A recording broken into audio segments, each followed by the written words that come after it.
CBS Radio Mystery Theater presents...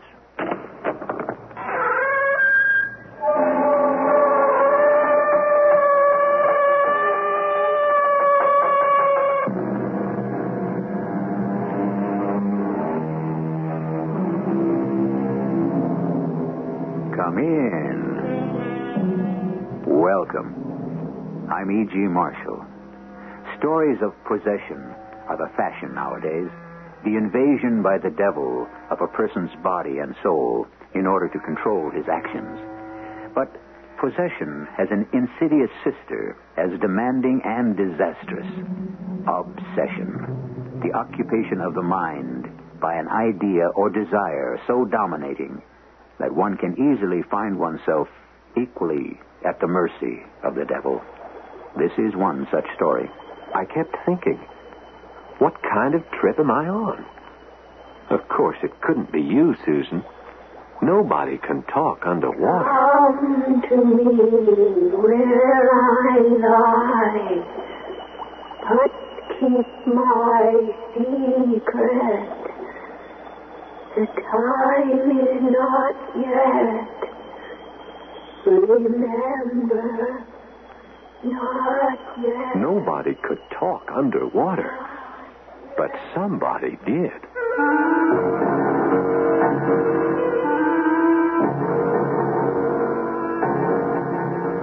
Our mystery drama, The Sea Nymph, was written especially for the Mystery Theater by Ian Martin and stars Norman Rose and Paul Hecht. It is sponsored in part by Buick Motor Division and Contact, the 12-hour cold capsule. I'll be back shortly with Act One.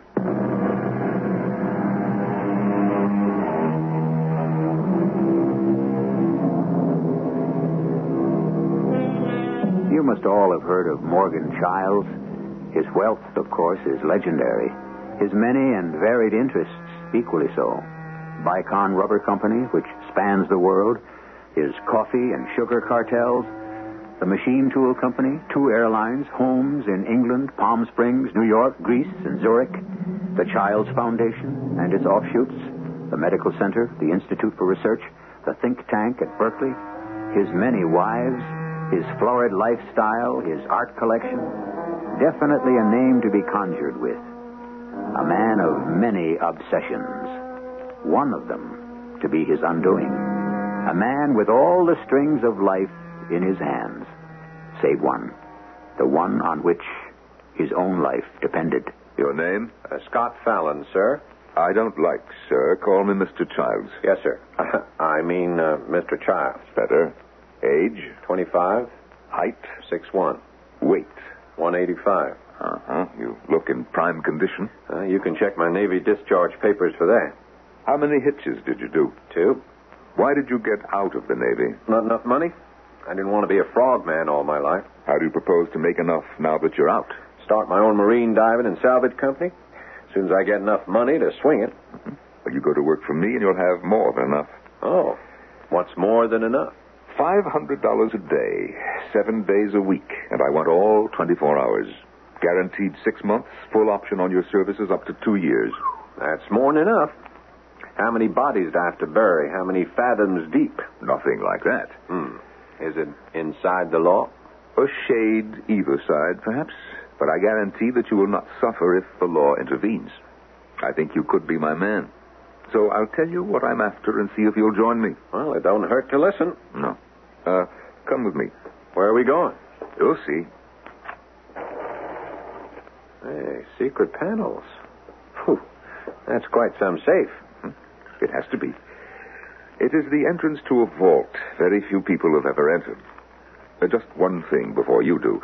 I want to guarantee that everything you see or hear from now on is top secret. What guarantee can I give but my word? I'll take it. How can you be sure? I can. You have been a marked man ever since you walked into my house for this interview. One false step and you won't be marked anymore. You'll be erased. Hey, just a minute. Just a minute before you open that damn door. Now, I don't like blackmail, mister, and I may not want your job. Well, that's up to you. Now, shall I open or not? Well, I guess I'm hungry enough.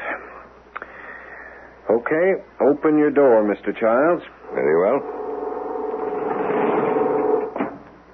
after you, Scott. Holy cow. It's like a pharaoh's tomb. No sarcophagi or corpses. You mean that it's sumptuous? Yeah, that's a good word. Hey, why would you want to hide all these treasures away from every... Stolen, huh? Oh, really, Scott. Do I need to be a thief? Most assuredly not stolen. Each of them either treasure trove or bought and paid for. From whom? My dear boy, I don't ask questions when I have the opportunity to purchase a Rubens or a Rembrandt or an El Greco or a statue like this, which almost certainly must have been sculpted by Michelangelo. Can you imagine? No private collector in the world since Lord Elgin has been able to claim such a treasure. In private? In private, of course. Governments today are most high-handed about proprietary rights. I prefer the old adage, finders, keepers. And you think you've found something else you want to keep? Correct. Something under the sea? Splendid. You are very astute. I wonder. Now, let me open this cabinet. I don't want you just to see this through the glass. I want you to touch it. What is it? What does it look like? Part of an arm? With a hand? A couple of fingers eaten away by long exposure to the sea and... something that looks like an arrow that it's holding. Exactly. It is a fragment of a bronze casting made in the 4th century B.C. The subject, a sea nymph named Thalassia. The sculptor, the immortal Praxiteles. That's good? Good. Oh, my dear boy. If I were to tell you in millions what this statue might be worth, and here it is, right at my own back door. Here in New York? No. On the island of Kidius in the Aegean Sea. I'll explain all about it on the flight over.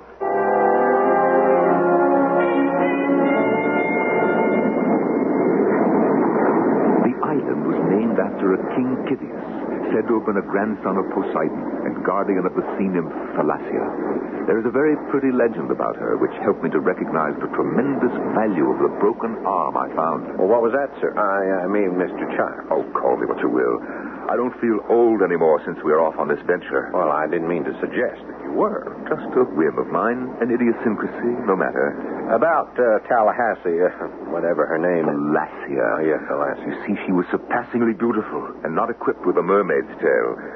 There really was no reason why the boy, Adrianos, did not return her love, except perhaps that Kidius had marked her for his own when she came of age. The old goat. He wasn't old. Perhaps about my age. But that's beside the point. One day, so the legend goes, the god Eros, he of course was the Greek god of love. The little chubby guy the Romans called Cupid with bow and arrow? Arrows, Scott, arrows. Oh, pardon me. One day, flying over the island, Cupid, seeing Thalassia sunning herself on a rock, flew low over the water to look at her. This kid was sex man. He flew so low, his wing inadvertently brushed a wave, and in no time he was floundering helpless as any land bird in the water. Thalassia rescued him and bore him ashore. As a reward, he drew an arrow from his quiver, giving it to her and telling her it would win for her any man she desired. The arrow in the statue's hand? Correct. Well, what happened? Didn't she get to use it? Yes, she waited her time until one day her guardian was returning to the island by boat with Adrianos aboard. Just as dusk was falling, she swam under the boat, coming up on the other side, so that those aboard the boat who were watching the sunset had their backs turned toward her. She rose from the sea, plunging the arrow into Adrianos' heart. Well, the whole thing backfired and she killed him. No, not quite. But it backfired all right. A chance shift in the wind twisted the boat off course, and the arrow, instead of reaching its intended target, went through the back of Kidius to lodge in his heart. And he didn't need it since he already wanted her. Yes. So how'd it turn out? Tragically. In horror, seeing her fate sealed, rather than give herself to Kidius, she sank into the sea and was drowned. But she was a sea nymph. In the moment of giving her love, she became mortal. The sea was no longer her home, but her grave. So this old-time sculptor made a bronze statue of her? Yes. It was commissioned by Kidius and placed in a temple overlooking the sea. Well, what happened to Adrianos? I don't know that anyone knows. Oh, hey, we're coming down. Oh, ears are popping. Yes, we're very nearly into Athens. And from there? My private yacht is moored in Paris. It's being specially outfitted. With diving equipment. The most modern obtainable. And then we sail to Kidius, huh? Correct. And more underneath that temple? More or less. The temple is no longer there, of course. Well, and how did you stumble on, the piece of the statue? 2 years ago, my ward fell in love with the island. She wanted to stay there, so I bought a villa. Last year, while diving off the rocks, I found the arm. You dived? Well, I used to. A slight heart condition has ended that activity. Yeah, that's too bad. But then, before that heart thing, you didn't look for the rest of it? Even at my best, I couldn't. The piece I found was only in 60 feet of water at the edge of a drop-off. As if in one last attempt, the Lassia had tried to keep from slipping to the bottom of the ocean. Any idea how deep? I had soundings taken. And? 200 feet. Hey, man, you don't want scuba. You need a deep sea diver. No. Not enough mobility, and they'd attract too much attention. Are you going to back out? I might just think about it. A little late. The landing gear just came down. But in spite of the implied threat, I was going to think about it. That's a hell of a depth to work at. Then I saw the girl. She was waiting for us with a chauffeur and a limousine. And if she'd been as plain as a freckle, she would have stood out. But with that tawny mass of brushed gold hair, the sea gray eyes, and that figure, she would have stood out at a Miss America pageant. I took one look at her, and I was hooked. Scott, this is Susan Gentry. Susan, Scott Fallon. Hi, Scott. Miss Gentry? I didn't expect to see you here in Athens. Oh, I bummed a plane hop over with Theo. I wanted to sail back with you on the Sea Nymph. Are they finished refitting her? It's the word I got from Captain Mallis this morning. Mm-hmm. Were you aboard? No. Georgios is usually an old lamb, but he pulled rank on me. Pretty high security around there, Uncle. What's going on? We all piled in the limo for the short ride to Paris. Susan and Morgan Childs were busy with small talk in the back while I sat up front with a chauffeur, frustrated. I could hear, but that didn't interest me as much as seeing, and had to wait till we got to the dock. As we headed out the jetty, Morgan Childs' hand was on my arm, holding me back so that Susan went ahead of us toward the big 48-foot twin diesel ketch that was moored there. She's beautiful, isn't she? Terrific, out of sight. I'm talking about the boat. Oh, yeah, of course, sir. Uh-huh. She's all yours. The ship, I mean. My ward is something else. She sure is. I want to point out one thing, and I will point it out only once. I am Susan's guardian. She's the daughter of an old friend. He left her in my keeping. Yes, sir. I intend to keep her. His eyes were steely blue. I was so mad that I kind of blacked out. Suddenly, there was this voice. No, dear one, no. Remember me. Remember the last year. I'm waiting for my time. What the devil was that? And then suddenly my mind was clear. And strangely, I found myself understanding that old legend. Why Adrianos wouldn't give the nymph a tumble. He'd been warned off by old Kidius just the way I'd been. I was in way over my head. What is this? Ancient history repeating itself after 2,500 years? But so far, Susan has shown no particular interest in Scott. So that leg of the triangle is left open. If it should be closed, will the pattern still be the same? We'll know more about that when I return shortly with Act 2.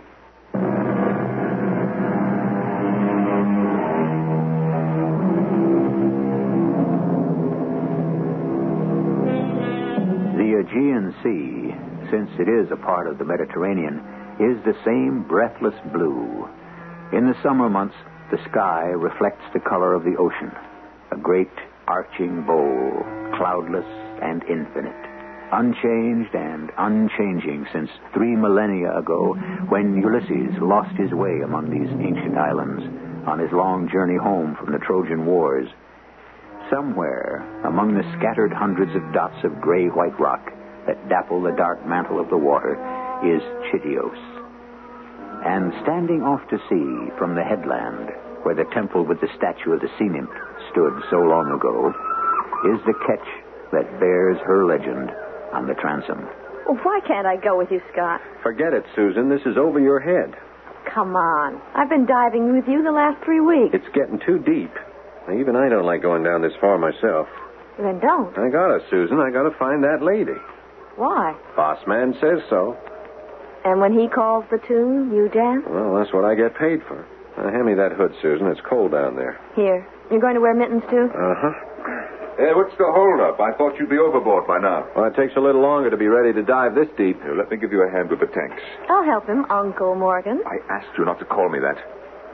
Did Captain Malice position the boat right for you? Yep, far edge of the grid. This is as far out as I'll be diving. In this gear, anyway. 200 feet? Check. How many dives at this depth to complete the sweep? Oh, 8 to 10. And if you don't find her? You'll need a bigger tender and a whale of a lot more equipment. It's no good. You, see that? What? Uh-oh, government? It's too far to make identification. But I wouldn't be surprised. They've overflown us a couple of times the last few weeks while you were below. So far, they've accepted us as just a pleasure craft. The woman's influence. With me aboard, what else could we be? I'm very well aware of your value to me, Susan. Now, be a good girl and go aft and tell Jorgus to break out the fishing gear so we can continue the illusion. But I want to go with Scott. No, I told you, Miss Gentry, no go. Hurry, my dear. That plane is getting too close for comfort. Oh, try and have anything nice. She's something else. And I urge you to keep reminding yourself someone's else. You haven't forgotten. No, Mr. Childs, I have not. And I'm sure you wouldn't let me. You're perfectly correct. Well, tanks secure? Yep, all set. Want a hand going over? No, I can manage. Here, let me check the standoff on the ladder. Okay. How long will you be under? Oh, a couple hours. That'll give me 60 minutes on the bottom. What happened to the plane? It veered off to the south. I don't think it was a patrol plane. Now, take it easy on the bottom. Give yourself plenty of time for the ascent. I wouldn't want to lose you. Not at least till you finish the job. Oh, thanks, You're welcome. Cherchez bien la femme. I've always had an eye for the ladies. I know, from your dossier. That's why I warned you to be careful to keep your eye on the right one. I heard you the first time. You don't have to keep... Hey, what the... Susan, what happened? Hey, listen, you lame brain. I told you this dive was out for you. Yes, teacher, but I didn't listen. And don't bare your fangs at me, shark. I'm only going to be your pilot fish for the first leg. See you at the 100-foot mark. You get after her and send her back to the surface, Scott. Now, don't worry, sir. Leave her to me.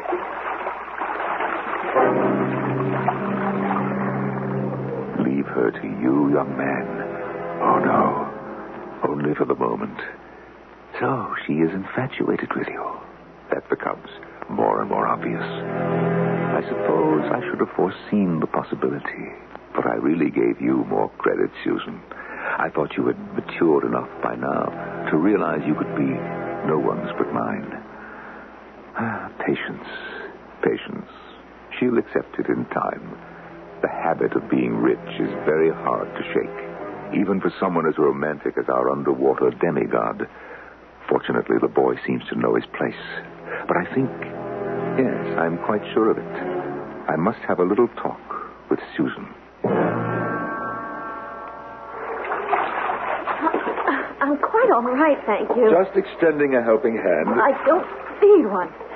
I'm a big girl now. Oh, I quite agree. But that was really a foolish thing to do. Why? I'm perfectly at home in the water. I know that, my little water nymph. Oh, I'm not your water nymph. He's down about 150 fathoms down there. Ah, that one. Yes, I hope. Now, let me get your tanks. Yeah, that's there. it. I have them. I take it when you left him, Scott continued on down. Yes. Uh-huh. Well, he should be on the bottom by now. Oh, long ago. He was using the line to climb down. I wonder if... Oh, here, I'll take the flippers. It's okay. I'll just toss them in the tack box. You were going to say you wonder if you'll find your grubby statue today. Yeah, something like that. What are you going to do if he does? Get her on board? Pretty heavy, wouldn't she be, with only 3 men aboard? No, not with the block and tackle. From the piece I have found already, we know she must be hollow cast. She shouldn't weigh over 250 to 300 pounds. She doesn't sound quite your type. Well, I have very Catholic tastes. Just an idle thought, but supposing the Greek Navy should show up anywhere along the line and find you in the process of smuggling out a national treasure, what would happen to you? I don't really like to think. Greek prisons are not noted for their hospitality or comfort. What? You mean Daddy Warbucks would be up against a rap all his money couldn't fix? I hate to admit it, but it's one gamble I hope never to make. The Greeks take an exceedingly dim view of despoilers of their culture or their historical heritage. Then why risk it? You see, it's an obsession, Susan. To own whatever I conceive to be priceless or unique which falls into my path. No matter what the cost. What is it now? Nothing. Oh, it's just the buckle on my weight belt. It's foul. Let me get it for you. No, I said let me get it for you. I can manage. It's like I said, I'm a big... You don't have to tell me that you're a big girl. I've been aware of it longer than you think. Susan, I've waited as long as I can. I want you, not as my ward, a surrogate daughter, but as a woman. You have to be kidding, Uncle. I mean, Morgan... I assure you that I am serious. Dead serious. But I'm less than half your age. And totally dependent upon me. I don't have to be. I can go away. Where? How? With what? I'm not penniless. Oh, but you are, my dear, you are. But my father left you money. Your father left me nothing but you, my dear. And a mountain of debts which I cleared for him so that he could rest in peace. Oh, no. Morgan, please. Don't make it sound the way you do. Please. Daddy couldn't have. He didn't mean me to. No. It won't wash, Susan. You're much too smart a woman. You must have known for some time, or if not known, guessed how things really stand. And don't blame your father. He was thinking of you. I think you must be mad. Possibly a little. I told you that I am a man of obsessions, but also a man of patience. I can wait a little longer, but I warn you, once the obsession is there, I never stop till I get what I want. I blame myself, naturally. I was too eager. I should have been content to bide my time a little longer. But I've been having a few bouts with angina lately. I told myself it was just nervous tension because both my treasures were so near, but not yet attained. Still, it did remind me that with one heart attack behind me, I no longer, particularly at my age, could count time an ally. Sooner or later, I would not have the patience to wait. How soon, I realized only 2 nights later. Susan. Oh, how about a hand, partner? The girl is pooped. Hey, hold it down. What did you do? Swim all the way out from the house? Oh, I didn't fly. Hey, you must be out of your head. Oh, let's say desperate. I wanted to talk to you without Uncle Morgan around. Or any of my other jailers. Keep your voice down. Jorgus won't hear us. I can hear him snoring. No, but your uncle might. Morgan? But he's back at No, he's not. He came out here to the boat about an hour ago in the dinghy. Where is he now? Asleep, I hope. What did he want? A showdown. About us? Us? He knows, Scott. Knows? What the devil is there to know about us? He knows how I feel about you. And I've heard him warn you off what he considers his personal property often enough. Now, wait a minute. Hold up. You got some notion that I got a thing for you? You know you have. Just as I do for you. Susan, It's true, isn't it? Yeah. Heaven help us. It's true. Oh, I love you, Scott. So do I. But I gotta get you off the boat before he knows you're here. I can swim back. No, not a chance. No, I'll row you back. We shouldn't risk it. If he finds us together... We'll take that chance. If he does, then it will be showdown time. You know he's mad, don't you? He might even have us killed. No, I don't think so. I've got one ace in the hole I've been holding out, trying to figure how to use. What? I found his damn statue. I found it a couple of weeks ago. I'm the only one who knows where it is. Maybe I can trade him one ancient Greek maiden for one certified American beauty. I heard it all. I could have killed him right there, but it was better to wait. I still wanted both women, and Scott was the key to them. To find one, and to use it to get the other. Then, he could die. I do introduce you to the nicest people, don't I? But then, what would a mystery be without suspense? And what better suspense than a bona fide threat of death to people you care for? Or don't you care what happens to Scott and Susan? If you do, I hope you'll be waiting when I return shortly with Act 3.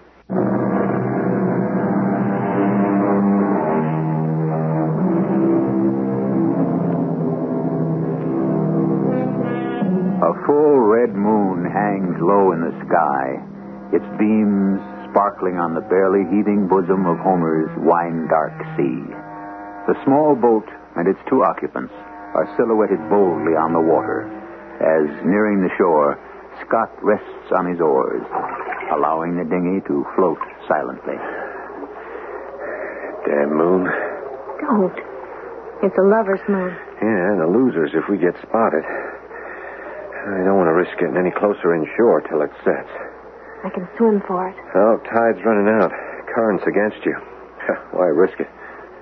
Hey, you guarded at the villa? Not openly. But the servants are all his people. There's never less than 2 security guards. That's what they're called. Gunsels. No uniforms. Shoulder pistols. And they look like everybody thinks the mafia ought to look. How did you get away? They just patrol the fence and monitor the gate. They figure there's no way out by water. I wish I could see a way out by land or sea. Why did you hold back when you found Thalassia? I don't know. Maybe I was just greedy. For what? The money he's paying you? Oh, that. And maybe I wanted to be around you a little longer. That's sweet. Only I'd have to go and turn sour.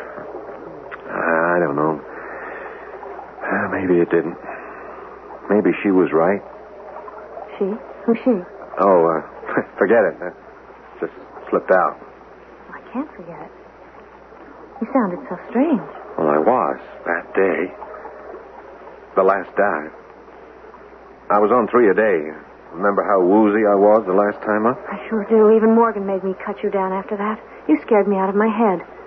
Remember, I came down after you. You acted just like you had narcosis. Well, I figured it for raptures of the deep myself. Only after what happened down there, or what I thought happened... Tell me. Well, it was my 3rd trip down. I was about 180 feet just below the edge of the cliff, sweeping out to the western end of the grid we boxed out, when suddenly I heard it. Adriano,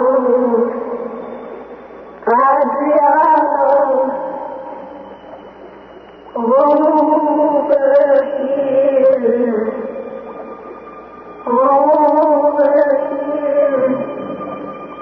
I'm waiting for you, waiting. At first, I thought it was your voice. I mean, it sounded just like you. But then it had said Adriana, so it couldn't be you. And then I thought, what kind of a trip am I on? Of course it couldn't be you. Nobody can talk underwater. Come to me where but keep my secret. The time is not yet. Remember, not yet. Nobody could talk underwater, but somebody did.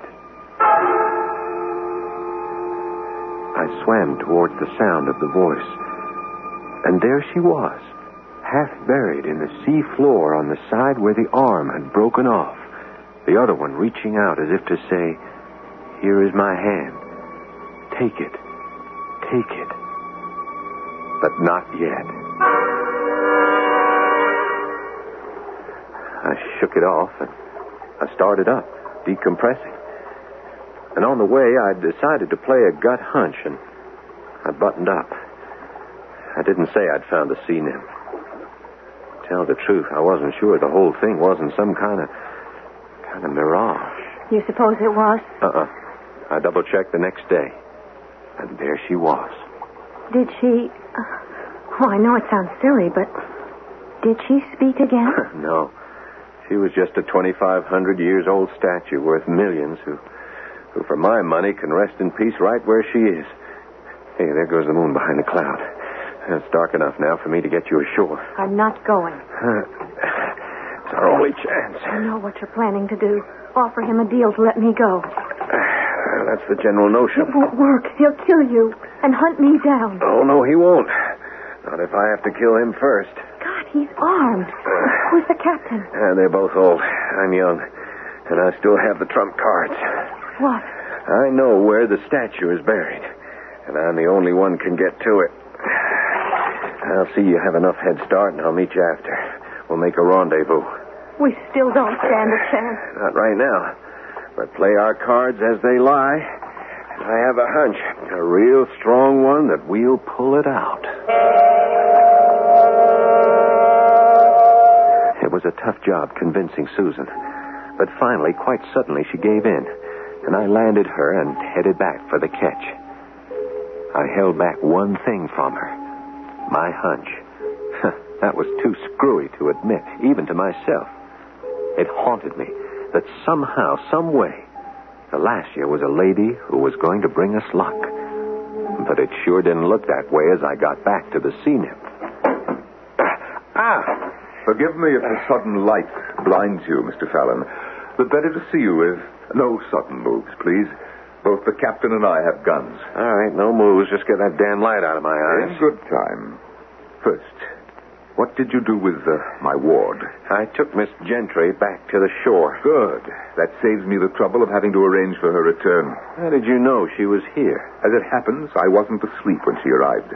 I overheard everything that was said between you. Everything. Good. Saves a lot of time. Now get rid of your stooge here, and we go up to the bridge and deal. I admire your effrontery. Deal for what? Your lady or mine?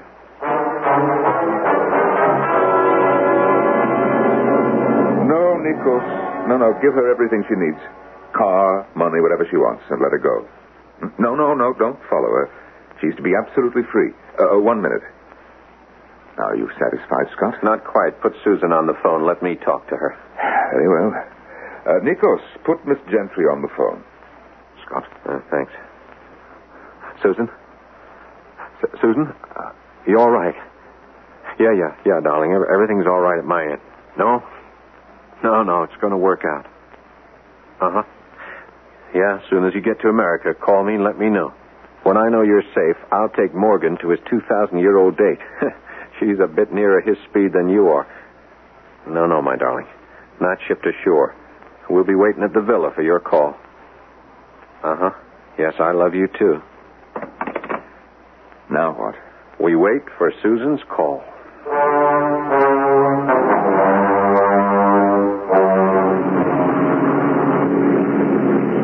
Come up to port a couple of degrees. Aye, sir. That'll do it. Hold her there. Steady as she goes. Now just thread the needle between those twin rocks. Yes, sir. Now you can drop her to idle. Let her have her way. Neutral it is. Now I'll go forward now to run out the anchor. When I give you the signal, hard astern. Aye, Captain. Oh, Captain, my Captain. Your fearful trip is almost done. Hard astern.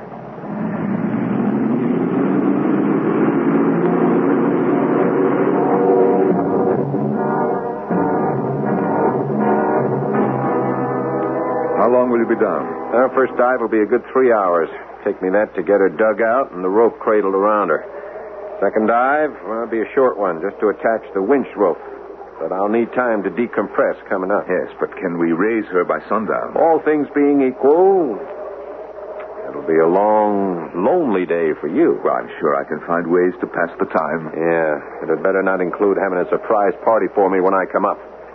Now, remember the deal. This is just between us two. Yes, I remember.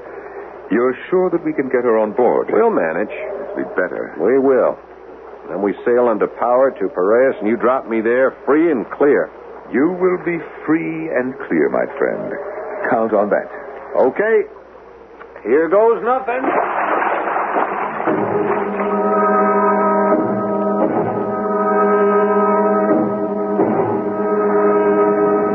I can't believe I'm really going to see her at last. She's a little the worse for wear. You said she was intact. Nothing could dim her beauty. You can judge for yourself any minute. She's about to break water. Yeah, there she comes. All right, slow down the winch. Slow down. We'll swing her aboard. Okay, easy now. Hold it. And we'll leave her like that just for a minute, standing almost tiptoe on the deck. Oh, Lord. Is she magnificent? To each his own. Yes, we'll just try the arm now to make sure not too much has been lost. Oh, look at that. Almost a perfect fit. Well, so long as you're happy. Oh, my dear Scott, I couldn't be more delighted. Everything has turned out quite perfectly. Okay, now you live up to your part of the bargain. You should know better. I never make bargains, or if I do, I feel no need to live up to them. This is a double cross? Of course. You didn't think I'd let Susan get away from me? She already has. With my resources, how long do you think it'll take to track her down? You forget what happens if you do. I blow the whistle on your affair with this lady and that secret room back home. Are you going to give up all your priceless treasure for two little people like us? Oh, you just aced me. Well, you knew the terms. I also knew that I still held the trump. What? Dead men tell no tales. Shoot him, boys. What? Forgive me, Falacia, but yours was the weapon which came to hand.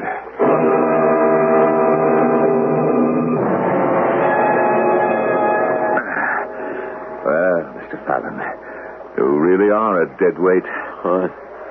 What is it? Good thing I took the precaution of tying your hands. I thought that you had left us. What are you trying to do? I'm committing you for burial, suitably weighted down. No. I'm sorry you made the mistake of remaining alive. Wait. Morgan, no use. Greek ship around headland. You're caught red-handed. Don't make it worse. I don't believe you.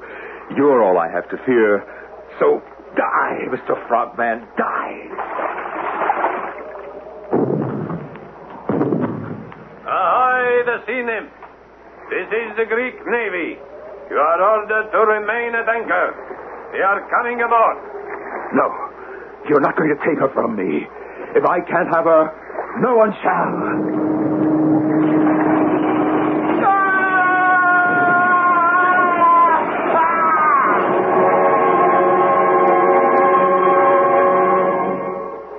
So where was the Greek scuba team? We'd arranged the whole thing. Darling, navies are navies. They wanted to wait until the statue was dropped to the deck to make the full case against Morgan. They were hanging in at 5 feet using sound equipment to monitor. Oh, great. So that's how I almost bought it, huh? Darling, it was just a miracle the way it happened. Yeah, who fished me out? Well, what do you mean?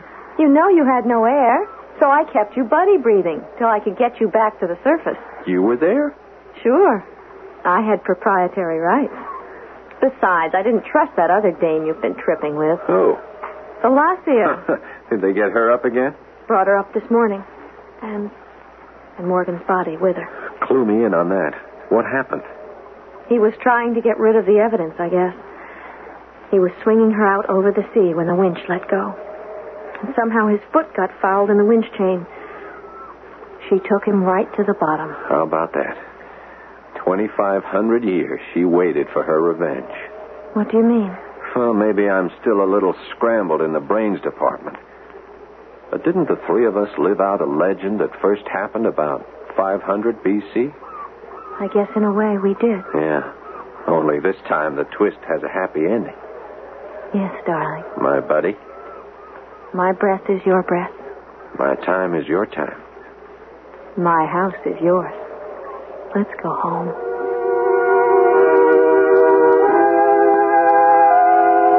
I said at the beginning that obsession was possession's insidious sister, and that it could put one equally at the mercy of the devil. What a happy thought that this time it was the devil who was obsessed and who sowed the seeds of his own disaster. I'll be back shortly.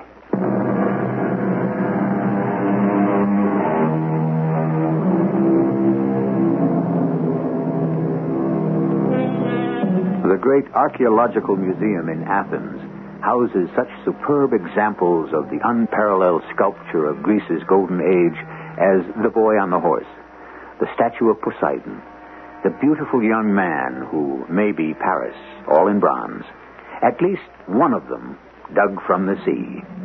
But the temple on the island of Chidios takes no back seat. The statue of Thalassia, the sea nymph, which has been restored to a pedestal near where it originally must have stood, would be the showplace of the island, if it existed. But of course, it doesn't. You must allow us storytellers some poetic license. Our cast included Norman Rose, Paul Hecht, and Jada Rowland. The entire production was under the direction of Hyman Brown. Radio Mystery Theater was sponsored in part by X-Lax and True Value Hardware Stores. This is E.G. Marshall inviting you to return to our Mystery Theater for another adventure in the macabre. Until next time, pleasant dreams.